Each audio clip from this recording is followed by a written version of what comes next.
Welcome to Stories of Impact. I'm producer Tavia Gilbert, and in every episode of this podcast, journalist Richard Sergey and I bring you conversation about the newest scientific research on human flourishing and how those discoveries can be translated into practical tools.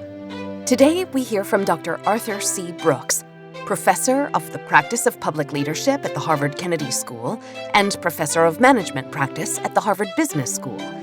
He's also the former president of the American Enterprise Institute, a leading public policy think tank. You may be familiar with Brooks from his work as a writer.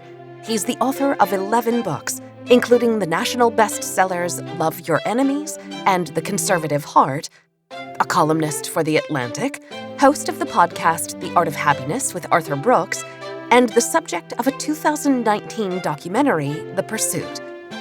In this fascinating interview, Brooks discusses democratic capitalism, why the bottom 30%, those historically shut out of economic opportunity in the United States, are our country's greatest untapped assets, and the gift of a pen from the Dalai Lama. But we'll begin the conversation with Brooks as he describes discovering a passion for economics nearly 3 decades ago, when, in his late 20s, he was ready to move on from a long-time professional career as a French horn player in the U.S. and Spain.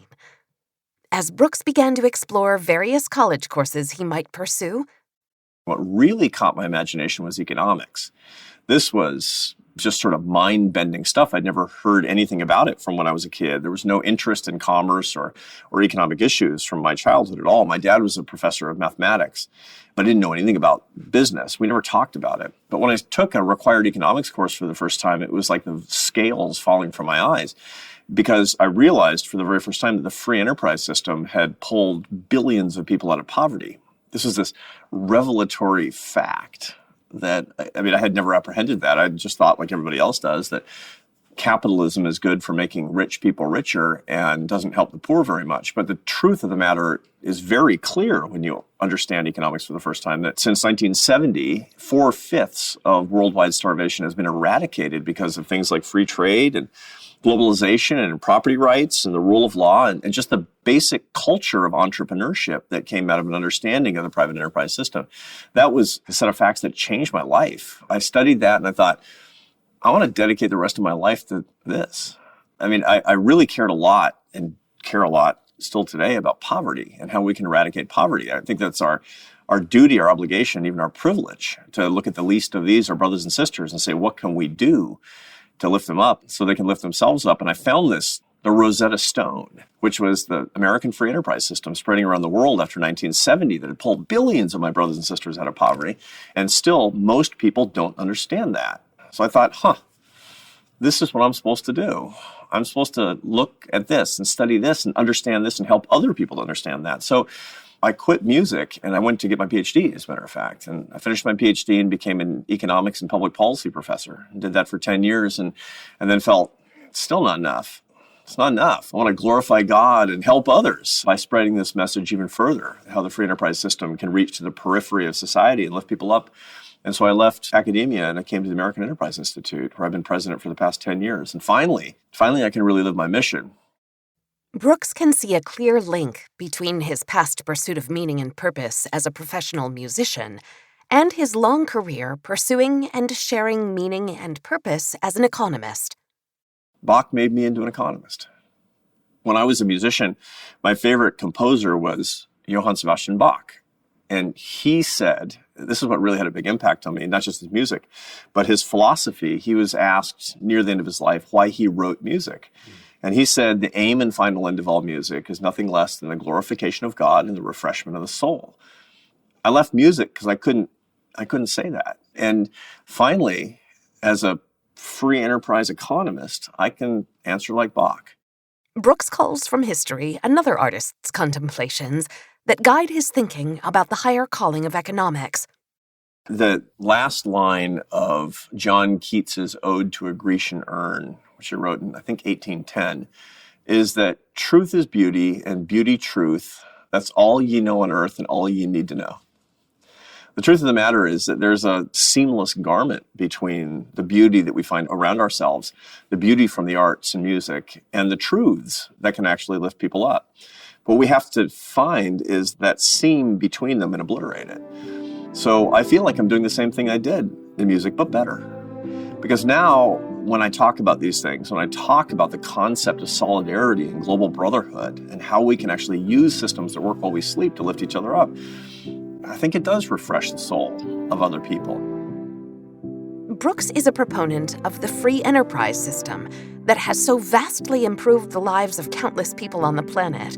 But he uses different language to define that system. A shorthand for the system that we love in the United States and that we've been trying to promote around the world is democratic capitalism. That obviously has two parts to it, the democratic part and the capitalism part. The capitalism part basically talks about the beauty of private markets and individual initiative to create explosive value. It's not fair to say that radical or exclusive capitalism does that. The free enterprise system is a little bit different because markets can fail. We need regulation and we need government. But as a shorthand, we call that capitalism. The democratic part says that we as citizens in free societies should have a voice. And we set up democracies because we believe that authoritarian systems are misguided. They wind up subjugating people and are deeply suboptimal and usually morally wrong. So what does democratic capitalism mean? It means that we have a system of markets that's based on the morality of individual autonomy and individual voice. The democratic part is people having an individual voice, a say in their own destiny. Democratic capitalism is making sure that we have an economic system that's free and productive and where each individual has a part in that. You can have capitalism that's not democratic, that's basically state managed. That's what we see in China. You can have a democracy that's not very capitalistic, where people vote, yet they don't actually have freedom over their economy and freedom over their initiative. They don't have as much freedom as they could possibly have. Democratic capitalism is sort of the key that turns in the lock of what free people can have and what they deserve. And as such, I think it's a moral good. Why does Brooks think there is so much pressure on democratic capitalism at this moment of extreme political polarization in America? People are questioning capitalism and even democracy today, but that's nothing new. What we've found is that in moments of real hardship, particularly economic hardship, where economic growth is not even throughout the population, where most of it's occurring at the very top of the income distribution, that people in a population, they start to question the very system in which growth could occur. That's really normal. We have seen that outside the United States almost constantly, but inside the United States, a couple of times a century, there's this very serious questioning of whether democratic capitalism is the best way to go. That follows on typically a financial crisis, and this is no exception. The financial crisis of 2008, 2009, it led to a deep recession, of course, but the real problem was not the recession. It was when the growth came back, it was not symmetrically distributed. The bottom 80% of the income distribution got 0% income gains over 10 years. That's hugely problematic because people are saying, the system is not serving me. So what should we do? Maybe we should consider alternatives. Some people, the most radical, would consider alternatives to democracy. And a lot of people, reasonable people, would say that capitalism is simply not distributing the benefits widely enough and fairly enough. And so the result is that we have an obligation, those of us who are proponents of the democratic capitalist system, to make sure that free enterprise is distributed, is shared all the way to the periphery of society better. What does Brooks see as the upsides and the downsides of democratic capitalism? Democratic capitalism is a great system for people that believe in themselves. It's a great system for people that want to live at the frontier and see life as kind of an adventure. It's a quintessentially American system insofar as that this is a country of immigrants, of outsiders, of basically ambitious riffraff. You know, people don't come to the United States or traditionally have not come to the United States as gentry, as landowners, as rich, fancy people. They come here because they want to make their way. Well, what do you need to make your way? You need market systems that reward merit, and you need democracy such that people can express themselves and are not held down in the political system. It's the perfect system for the American ethos, effectively. The downside is that, in fact, it can penalize people if we don't understand that accompanying the democratic capitalist system, we need a safety net. We need morality. We need rules that govern our behavior, and we have to remember that there are the least of these in our society that may or may not be able to compete economically in the wild west of pure capitalism such as we understand it. So the threats that come from democratic capitalism can and should be attenuated by the systems that we build on the basis of our individual morality. One long-held critique of the social safety net is that the American welfare state has grown too large, is too all-encompassing, and that people are not being moved out of that welfare system into entrepreneurship. Does Brooks share those concerns? The welfare system in this country has taken a mistaken turn, not on the basis of bad intention. But when we go back to the mid-1960s, when the American welfare state really accelerated, it was based on the idea that people deserved dignity and that doles, as they were called in the day by Lyndon Johnson and the head of his War on Poverty, Sergeant Schreiber, that doles would corrode the individual soul. The problem is that that's exactly what happened. The American welfare state turned itself almost entirely to helping people, which is great, but it cut into the ability of people to be needed. In other words, it took poor people and turned them into charity cases. And you wouldn't make a charity case out of your worst enemy. You certainly wouldn't do it to your own child. You wouldn't say to somebody who's falling behind, you're nothing but a charity case. That's an insult. Yet that's effectively how the American welfare system has treated people at the margins of society. And in so doing, it's demobilized them by telling them you're not necessary. There's no greater indignity than not being needed. The wrong turn that we took was that it obviated the need for a whole class of people such that they were liabilities to manage in the economy and in society, as opposed to assets to develop. Anybody who has a business has both assets and liabilities. Assets can be really expensive to manage, but you develop those things because they're, in the long run, something that you need. Liabilities you'll manage, you won't necessarily get rid of them immediately, but you will get rid of them as soon as you can. When people are treated like liabilities instead of assets, you're going to get predictable results. These results are going to be dysfunction and despair and long-term unemployment and a lack of ability for people to have a sense of their own dignity.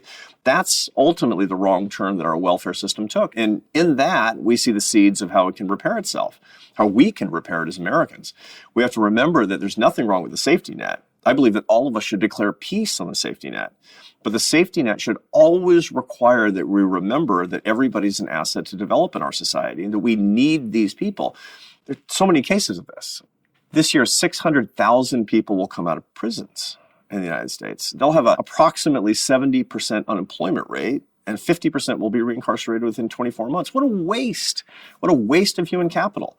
In point of fact, we need these people to work in our economy, to be productive in our economy, to be good citizens and to be good parents and be good spouses. To throw that away is an indignity that they will suffer, but it's a cost that we'll all bear.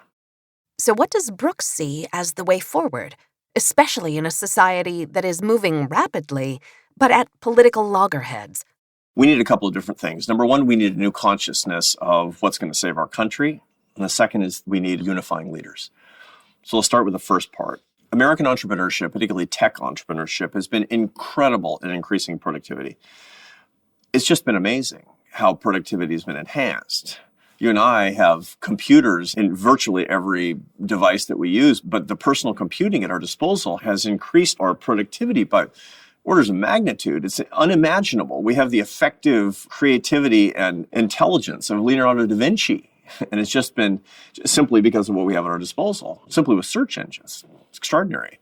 The problem is that the productivity advances from relatively recent tech entrepreneurship have been disproportionately concentrated in the top 10% of the income distribution. You can't do that forever. I don't know about you, but I'm maxed out. I can't be more productive. The people in the top 10% of the income distribution simply can't drag the cart any faster. At the same time, the bottom 30% of the income distribution has largely been left behind in productivity enhancements. We see the downside of this all the time. We see populism and we see despair and we see people that are repudiating a lot of American ideals that we took for granted. But that's actually not the way we should see it in its entirety. On the contrary, we should see that as an opportunity. If we could actually crack the code of trying to enhance the productivity and opportunity of the bottom 30%, then the increases that would come from that would literally save our country. I believe that only the poor can save America, but it's going to require American entrepreneurial acumen and creativity and deep thinking to help make it so. The second thing that is really important is unifying leaders. When you see a period of relative despair, that's usually an easy opportunity for dividing leaders. Why? Because they're political entrepreneurs that are conventional. They see demand out there for leadership that divides people and is negative and pits American against American. That's really easy to see when people are competing over scarce resources. They're more likely to put their hand in somebody else's pocket and to discriminate and even to blame an outsider for the despair that they feel. And so leaders come along, and as conventional entrepreneurs, they meet that need. The key thing that we need are unifying leaders who are more visionary political entrepreneurs and leaders across the economy. People who say, look, right now there doesn't seem to be a demand for unity in this country where we band together to lift each other up, but I can create that demand curve. And in key points in American history, visionary entrepreneurial political leaders have come along with unity at a time of division and have really knit the country back together. I think that's what we need today, and I think we can get it. Who does Brooks point to as examples of such visionary entrepreneurial leaders? Leaders who united the country. Ronald Reagan, Franklin Roosevelt, different parties, of course, but both of them were visionary entrepreneurial political leaders that in a time of division answered with unity, and we need it again. There is a deepening sense of political polarization in our society that has raised a specter of fear that hasn't been so threatening in 50 years or more, maybe since the Great Depression. What is Brooks' analysis of that? America does have not a historic, but a pretty high level of polarization by recent historical standards. And there's a lot of good research on this. You find that the two political parties have less in common, that people who identify with one party are more likely to be hostile to the other. My favorite statistic these days is the percentage of people that would be upset if their child married a person who belonged to the opposite political party. Historically, it's about 6-7%. Right now, it's about 30%. So you find that, 3 in 10 Americans would be depressed if they come from a Republican Party if their son or daughter marries somebody from the Democratic Party. I mean, that's an emotionally deep kind of polarization that we see. Now, it's not ahistoric. It does happen from time to time, and a couple of things attenuate it or wipe it out entirely. They can bring us back to a climate and a culture of greater unity. One is more opportunity. You find that economic growth solves a lot of problems, quite frankly, is when you see economic growth, particularly that works all the way down the income distribution, people are a lot less likely to blame other people who disagree with them for their problems. It also lowers the demand for polarizing ideas, polarizing politicians, and polarizing media. The media and politicians in a divided political environment, a highly divided political environment, they're responding to the demand conditions from the population. When there's less appetite for that, markets tend to punish that, and politicians and media will respond with greater unity. But the second thing is remembering that usually politicians come along and leaders come along in society that create more demand for that unity itself. Leadership is really critical. I mean, people tend to think that leaders always respond to conditions. No, leaders create conditions too. There are leaders, and then there are leaders who are actually followers. Those who see a parade going down the street and then go run out in front of it and say, I'm the leader. Well, that happens a lot. But occasionally somebody will come along who says, look, like in the current environment, what you see in polarization is that indeed there are polarized sentiments, but largely polarization is being driven by about 30% of the population. About 15% on either side that have a pecuniary or some sort of cultural interest in keeping people divided. The rest of us are not of that opinion. We will kind of follow along, and we do have sentiments and maybe even some resentments, but I think about 70% of Americans, the way I read the data, they're hungry for some sort of unity, of lifting each other up. They love somebody, actually, who disagrees with them politically, and they don't like the fact that their political party is telling them that their sister-in-law or their brother or their mother or father is an idiot. I think that when we come along and create a demand and meet it for greater unity, that we can actually see the end of the polarization as characterizing this environment. How can we begin to move beyond our polarized moment? What is needed from each of us to heal our divides and contribute to building healthier conversations and communities? The funny thing is that every conflict is not war. Just because I disagree with somebody politically, it doesn't mean I should treat them with the same contempt I might treat ISIS or terrorists or Nazi Germany. It actually doesn't even make intuitive sense. These are my fellow Americans, or these are my brothers and sisters. It's completely crazy how we're being driven into this polarized space because there's a lack of leadership for the 70% of us that don't agree with these types of things. And again, the answer, by the way, is not agreeing. I mean, a society in which there's lots and lots of agreement is usually a society that has stagnation and mediocre ideas. You need lots of disagreement because that competition per se creates excellence. But competition doesn't mean hatred. Competition doesn't mean war. On the contrary, we have a system of laws and we have basic morality that say that we should appreciate excellent competition, whether it's in sports or politics or even just the competition of ideas. And that's the ethos that we need to bring back. Sometimes when I'm talking to members of Congress, particularly really partisan crowds, I'll say, okay, let's have a show of hands. How many of you wish we lived in a one-party state? No hands. No hearts, actually. If you are glad we don't live in a one-party state, you've just told me that you're grateful for the other party, axiomatically. Remembering that is incredibly important. If you're a Republican, you don't have to agree with the Democrats, nor vice versa.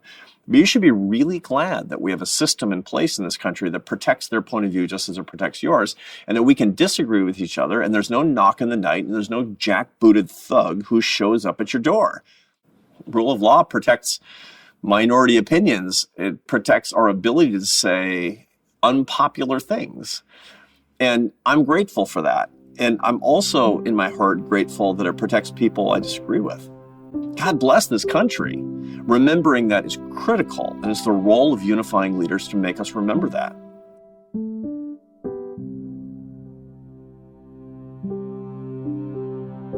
Nearly 60 years after Lyndon B. Johnson launched a war on poverty, where are we? Have we made any strides? The war on poverty was intended to be just that. It was not supposed to lessen poverty. It was not supposed to make poverty more bearable. It was supposed to make poverty more escapable and indeed to make it rare. Those were the goals of the war on poverty. On that face, it's not been a success. I'm sorry to say. We've spent about $20 trillion since 1964, but that's the least of it. We're a very rich country and we can afford to do that. The real problem is the percentage of people that are still in poverty. Ever since that time, it's hovered around 15%. The problem is that poverty has not been meaningfully lessened. How can you go through 50 years and tens of trillions of dollars and opportunities wasted and still have this percentage of the American population in the greatest country economically, socially, democratically in the history of the world that still can't earn their success? Here's the human tragedy. Here's the problem. Poverty today, and this is the great indictment of the war on poverty, is not as hard as it used to be. If you go to towns in Appalachia or marginalized neighborhoods in America's cities or the Rio Grande Valley and places where immigrants have not been able to get a foothold in the American economy, you're still going to see running water. You're going to see electricity. These are advances. You find that the average person in the 10th percentile of the American economy today, which is to say poor, has more square footage per person as the average middle-class family in 1980. There's been material progress. The problem is that there's not progress. There's not enough progress with respect to opportunity. A real war on poverty doesn't say, I'm going to make it easier on you materially to be poor. It's going to make poverty more escapable. That's the way you morally score a war on poverty. And using that rubric, we haven't succeeded.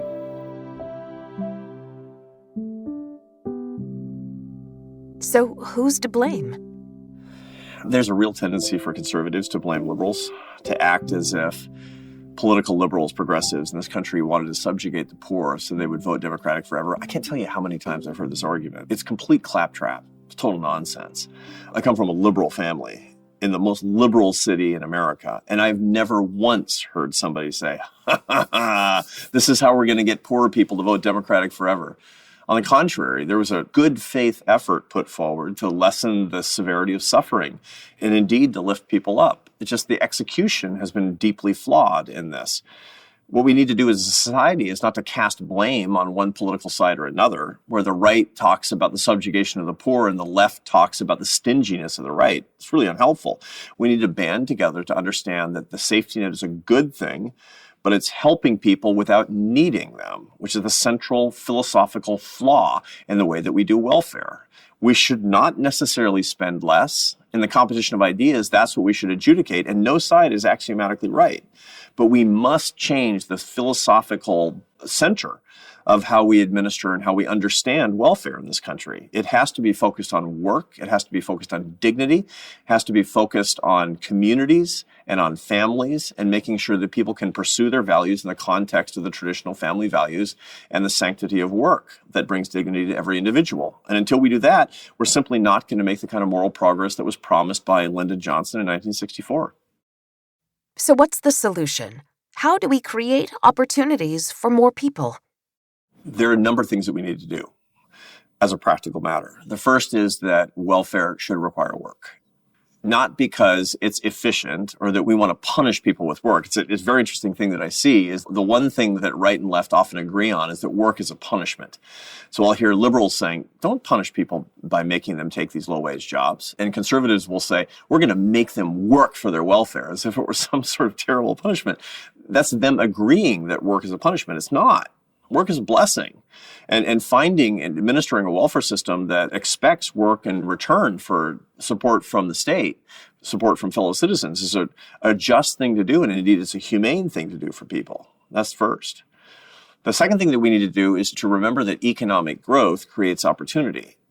It's a problem in this country that we have an economic system where growth is always slowing, never rising. It's been decade after decade that we have, in general, lower rates of economic growth. Economic growth is one of the great reasons that we went from a country that was largely working class and lower middle class to one that is much more prosperous. It wasn't anything having to do with the welfare system. It was everything having to do with entrepreneurship and opportunity and initiative and especially economic growth. It was the rising tide that indeed has lifted all boats. And we need more of that. We need more policies that bring business to the United States, that create incentives to start organizations that create economic value and that indeed create jobs and opportunity for people at the periphery of our society. And the last thing that we need to do, and this is the most important, is to create more human capital so that people are more productive and are more necessary to the economy. You can't fake that. You can't fake whether people are needed by corporations by subsidizing wages. They'll be needed or they won't be. They'll create value in the workplace or they won't. And the main thing that's holding people back in the bottom quarter of the income distribution is a lack of human capital. It's a lack of skills. And the reason that we have a lack of skills is because we have an entirely inadequate education system to meet modern America. It's interesting that people will say, well, then we need to push more people into college. And that's nonsense too. The college for all mentality has held back poor people in this country because it's actually not gotten people ready for the skills that are largely unfilled in this country. There are somewhere between 5 and 10 million unfilled jobs. Most of them are jobs that require blue-collar skills. The problem that we have in virtually every community in America today is that we don't have enough people with vocational and technical skills to fill these jobs. If you live in a major city, try to get gutters put on your house. You'll wait 6 weeks because nobody knows how to do these things. If you're on a construction site, you have an actual incentive to hire illegal immigrant labor because very frequently illegal immigrants in this country have blue-collar skills that Americans don't have.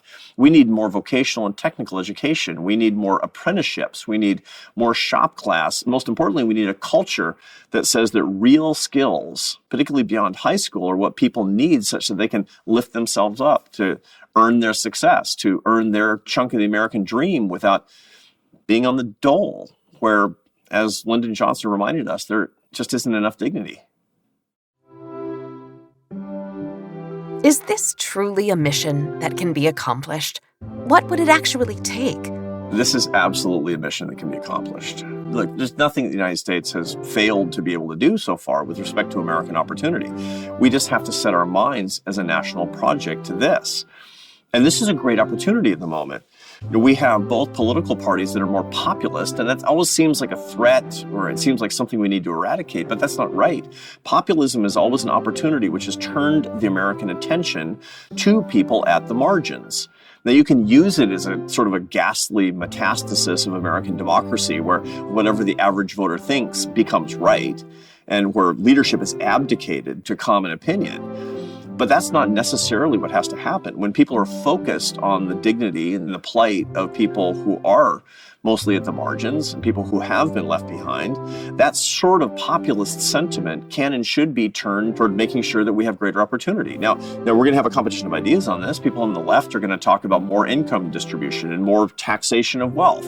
I understand that. And people on the right are going to talk more about work and more about growth and more about business creation. But that's exactly the kind of competition of ideas that we need, is to say, what are we trying to do to create more reliable opportunity for the people who are being left behind? And when we turn our national attention to that with unifying leaders that want to find common solutions, I think we can solve the problem.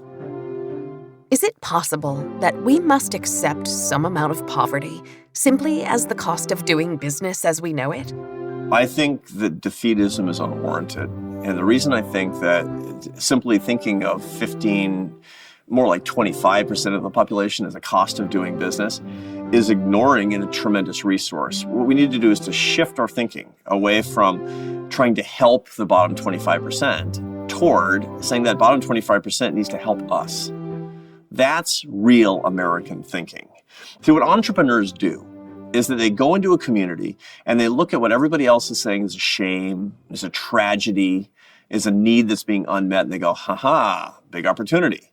You know, an entrepreneur goes into a community and people are saying, there's no good bars and restaurants around here. The entrepreneur says, opportunity, right? Or a social entrepreneur hears people complain about crime and drugs in a neighborhood, and they say, that's an opportunity to do good.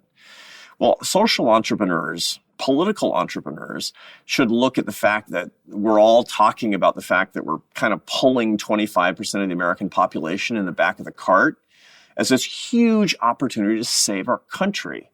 People that are being pulled in the back of the cart, they don't want to be pulled in the cart. Everybody wants to earn their way. I realize that some people will make suboptimal decisions. Some people will be in cultural circumstances that seem really, really dysfunctional. But I met a lot of different people. I've met people who are rich and people who are poor. I've met people in all different parts of the country, people who don't speak English, from people who are immigrants, people who have been 3 generations living in public housing. I've never met anybody who says, you know, being poor and dependent is just awesome. I just love it. Why? Because we all want a sense of our dignity, and dignity comes from working, from being generative, from being creative. That's where it comes from. Again, when you don't see those opportunities, you will take the dole. I get it. If I didn't see opportunities and my family were hungry, I'd take the dole too. So when we see the fact that Americans of all different stripes, of all different circumstances, they really do want to earn their success, then an entrepreneurial population with entrepreneurial, visionary, unifying leaders will say, that's not a tragedy. That's not a cost of doing business. That's the biggest opportunity that's come along in American history. And in point of fact, I think that if we stimulate that, it can be the source of American growth and make this the new American century. Why are the concepts of meaning, purpose, and dignity so important in understanding one's work or one's life? There's a lot of social psychological research on how work affects people. You find that one of the biggest predictors, especially among men, of suicide is unemployment. You find that depression virtually always follows people losing jobs.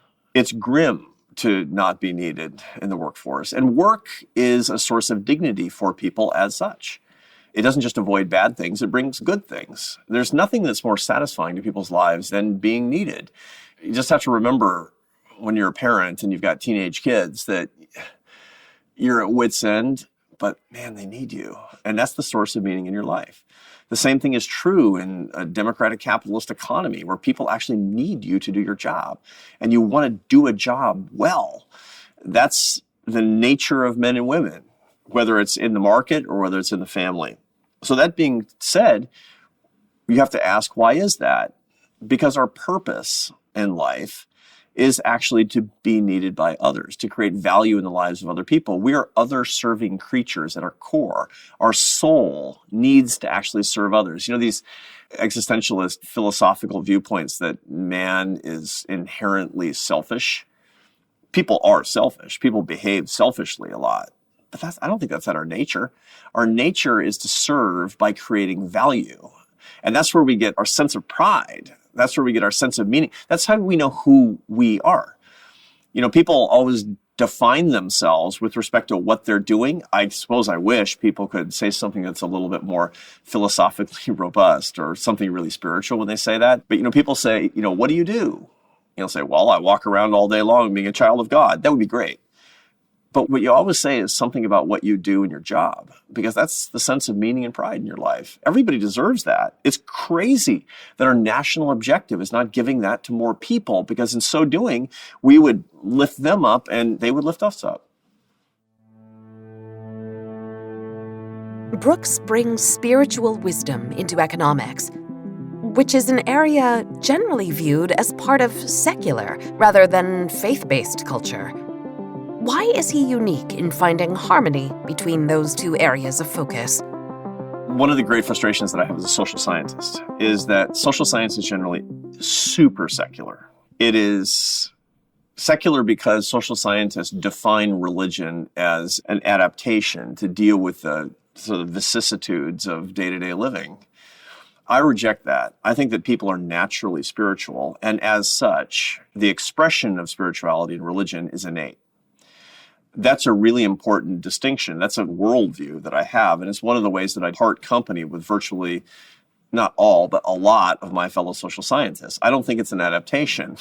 I think it's actually hardwired. And so I think that we're always looking for the sense of the divine in all the things that we do. I can't tell you any number of conversations I've had with fellow behavioral social scientists where they'll talk about religion as if it were a really efficacious way to keep poor people from robbing liquor stores or something. And I'll say, I don't need religion to keep me from robbing a liquor store. I need religion because I want to know who I am. And I find my faith defines me who I am because I believe I'm a son of God, that God is creative and God is generative and God made me to be generative and creative. As such, the parallel search for who I am, the understanding of my own soul, that's parallel to how I'm trying to understand the creation itself. It's interesting that during the 1970s, when the Soviet Union, which was an officially atheist government, sent a rocket up into space, and one of the things that they came back with, it was sort of big news, was that they looked for evidence of God and didn't find it. And this was more evidence that God doesn't exist. So what's the problem with that? The problem with that, besides being sort of insulting and ridiculous on its face, is that that's basically the idea of looking at a painting by Picasso and saying, I didn't find Picasso in there, so therefore he doesn't exist. What we need to understand in our lives is there's a parallel structure between the painter and the painting, and that we have an opportunity, not just an obligation, we have an adventure that comes along in trying to understand both. That's the beauty, in my view, of looking at the creation and understanding in the context of the benevolence of the Creator at the same time. For me, we simply can't separate the idea of the spiritual and the non-spiritual, the physical and the non-physical, the instrumental and the innate. Where does Brooks' sense of spirituality come from? I grew up in a Christian home, although I had my own path, like everybody does. One of the important things for people of faith is always that they have to understand their faith journey in the context of their own deep thinking. As a Catholic, most Catholics spend time in mental prayer, which the Buddhists call analytical meditation. Basically, that's just spending time trying to figure things out, trying to understand who you are, trying to understand the nature of things. And that's ultimately what leads to the deepest spirituality per se. Most non-religious people don't understand this. They think that religion and spirituality are a feeling. And if you don't have that feeling, you can't take the action. Religious people understand that that's wrong. That in point of fact, it's really all about not how you feel, but what you do. You've made a conscious decision that this is what you believe to be right, and that your feelings about it are going to vary across the days and across the hours, but you still engage in the action. Perhaps the attitude follows, perhaps it doesn't. Just because I don't feel something in my physical environment doesn't mean I don't act on it if I believe it's real. And that's the same thing that comes from this point of view. In other words, what I'm saying is I probably have some innate spirituality, but it's developed over the course of my life because I think it's right and I think it's good. And frankly, it's who I want to be. How does Brooks connect that spirituality to an understanding of poverty? Like most Christians, I consider myself to be guided by the 25th chapter of Matthew. The 25th chapter of Matthew has two distinct parts to it that inform the way I see the world. The first is in the 14th verse, where it is the parable of the talents, where there's a moral good to using what God has given you, and it's deeply immoral. It's wrong to squander the resources that God puts at your disposal, and some people have more resources than others. And therefore, those who have more resources are expected to do more with those. That's an important insight to spiritual people who also believe in free enterprise, actually. The 40th verse is what we quote even more of the 25th chapter of Matthew, which is, "As you did for the least of these, my brothers and sisters, you did for me." And what Jesus Christ is saying in this chapter is not, you should go help poor people.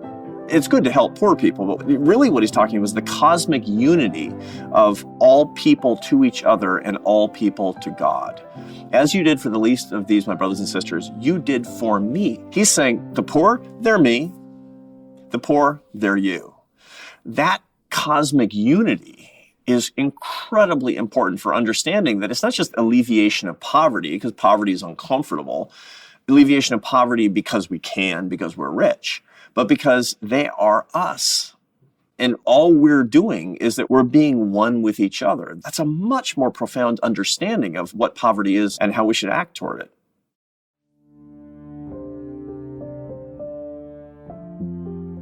For nearly a decade, Brooks has been in relationship with the Dalai Lama, with whom he has met regularly in pursuit of deeper wisdom about that cosmic unity.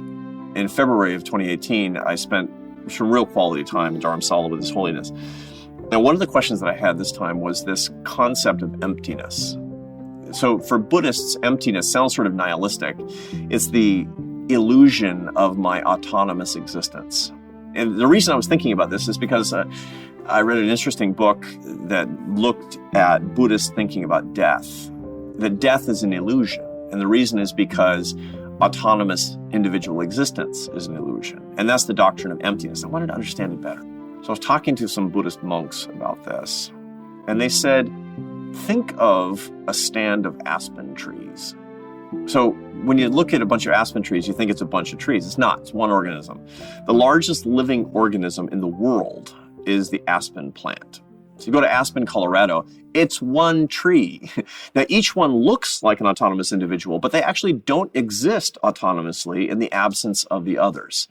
That's the Buddhist doctrine of emptiness, which is very close to the idea of the unity of all life and all individuals in Christianity. It's that I exist, you exist, and indeed we have a consciousness of our individual existence, but we don't exist autonomously of each other in a very real moral way. That's very important for us to understand. You know, all of the mysteries of the East, when we talk about what is the sound of one hand clapping, well, the answer is it's an illusion. If you actually hear the sound of one hand clapping, you're fooling yourself. The answer is it's an illusion. In the same way, the idea that I am different than the poor, it's an illusion. That I'm different from God, it's an illusion. And understanding that helps us to get the adventure that comes from living together, supporting each other. And then downstream, it sounds so prosaic, it sounds so materialistic to deal with something like the free enterprise system. No, you get to instantiate that. That's the adventure of living in communion with one another. Why the Dalai Lama? For years, I've thought that the Dalai Lama is somebody that would create an interesting conversation with my colleagues at the American Enterprise Institute. Why? Because he talks about the morality of economic systems quite a lot. And so in the spirit of a competition of ideas, I wanted to meet the single most respected religious leader in the world and understand his views about spiritually how we should understand free enterprise, even if he disagrees. That was the basis of our original conversation. I went to Dharamsala to meet him for the first time and asked him to come to Washington where I'd interview him. And I interviewed him several times in a very beautiful friendship formed in a way that has led to all of these strange and important moments in my life. And I'll give you an example. One time I was interviewing him in Georgia for a couple of days, and it was a wonderful meeting, and it was really meaningful, and the audience that heard it was moved by it. And he was leaving early in the morning the next day after our event at 6 o'clock in the morning, and he was giving me a blessing. And we'd worked together several times, and he said, you're my friend, and I want to give you something, but I don't own anything. And I said, oh, Your Holiness, He says, no. And he starts rooting around in this little satchel that he has, this little orange satchel, and he pulls out a ballpoint pen. And he gives me a ballpoint pen. And I'm holding it like the Holy Grail, And then he left, and I thought, what am I going to do with my Dalai Lama ballpoint pen? And so I put it in my briefcase, and I carried it around for a year. And I didn't ever use it. So a year passes, and I'm with a Catholic bishop who's a really good friend of mine. And we're having a conversation over lunch. We're eating these sandwiches at a sandwich shop, and we have paper napkins. And I said something, and this bishop says, oh, I want to write that down. Do you have a pen? And I looked into my briefcase, and there's my Dalai Lama pen shining out at me. And so I pull up my Dalai Lama pen, and it's kind of prideful, so I'm kind of ashamed of this. But I said, well, the Dalai Lama gave you that pen. And the bishop says, oh, I love him. He's really influenced the way that I do my apostolic work. And at that moment, I could hear the Dalai Lama in my ear saying, you know what to do. And I said to the bishop, would you please take that pen? I'd like you to have it. He says, no, I couldn't. I said, trust me, I have to. And I realized in that moment, and this is this sort of Dalai Lama magic moment, that the gift was truly in the giving. And I expanded the generosity and the experience and the beauty of that giving when I gave it away again. So last month, I saw the Dalai Lama in Dharamsala, and I told him the story. And I said, you just blessed me. You blessed me so much. And he gave me another pen. What does Brooks see as the promise for spiritual progress in the United States, from D.C. to New York City to Silicon Valley? Just as I believe economic progress is possible, I believe spiritual progress is possible. I'm a progressive. Maybe not politically in the sense that we use it today, but that doesn't matter. I think progress is possible. And spiritual progress especially so. Why? Because people are searching. And when people are searching, they're vulnerable. When they're vulnerable, they're open to ideas. And we need to serve that openness. We need to be better spiritual entrepreneurs because there's a lot of demand out there. Is it conventional demand? No. Are they basically going to churches and synagogues and mosques and saying, show me the light? No. But there's openness because people realize, to go back to the metaphor of Picasso and the artist in the painting, they've been staring at the painting and staring at the painting and staring at the painting, saying, I can't find Picasso. That frustration that comes from that means that they need to understand and hear more about the painter. That's a huge moment of opportunity. The engineering solutions to a better life, the tech that's going to lead us all to nirvana, it ultimately leads to frustration, not because it's bad, it's wonderful, but because it can't give us what we seek. Aquinas in the Summa, the key insight that sums up a lot of how Thomas Aquinas saw the world was his doctrine of the 4 substitutes for God. He believed that there were 4 things that people pursue instead of God: money, power, pleasure, and fame. They're a little divine, but they're good. And so we think they're God, and by the way, they're much easier than actual religion. So we pursue those things, but we're always hungry. This is basically what's going on in a highly technologized United States, which is pursuing dramatic material progress all the time. Is we think we're going to get where we need to go, but it can't get us where we need to go. And because of that hunger, we have an opportunity for spiritual entrepreneurship. Those of us who have spiritual beliefs and we believe that true progress ultimately is found on the human soul, that's our opportunity. We have to take it. In this conversation, you've heard Arthur C. Brooks elegantly link all human brothers and sisters together, clarifying how we are all one family. The South African word Ubuntu articulates this undeniable bond. As Brooks puts it, this cosmic unity between the rich and the poor, the privileged and those without. Once we remove the man-made boundary and division between those with abundant opportunity and those with far fewer choices, What is left is an urgent call to action to address what poverty is and how we should act toward it. I am one with you is real. That idea demands a response, and it offers a gift of kinship with every person with whom we share our planet and our human family. We'll return in our next episode with a deeper exploration of Ubuntu, an idea that offers a space for connectedness, opportunity, inspiration, and optimism in young people. Our episode will focus on youth radio in South Africa, and here's a preview of what you'll hear in that episode. Ubuntu, the classic definition, still resonates with me, that I am because you are. I am because of how you affirm or not affirm me, how you reflect or don't reflect me. And Ubuntu is about that practice of humanity. It's about the practice of acknowledging that we are in this together and that we don't exist without each other. Ubuntu is described as an African philosophy and an African practice, but I think we can see its resonance in all kinds of communities across the world. That was Nina Callahan speaking about the value system behind the Children's Radio Foundation. In our full episode, we'll hear more about the foundation, which aims to change lives and communities through radio. We look forward to bringing you the full interview about Ubuntu, along with additional episodes from this most timely and important season of conversations about human flourishing. If you like today's story of impact, we'd be grateful if you'd take a moment to subscribe to the podcast and to rate and review us wherever you get your podcasts. That support helps us reach new audiences. For more stories and videos, please visit storiesofimpact.org. This has been the Stories of Impact podcast with Richard Sergey and Tavia Gilbert. This episode written and produced by Talkbox and Tavia Gilbert. Associate producer Katie Flood. Music by Alexander Filipiak. Mix and master by Kayla Elrod. Executive producer Michelle Cobb. The Stories of Impact podcast is generously supported by Templeton World Charity Foundation.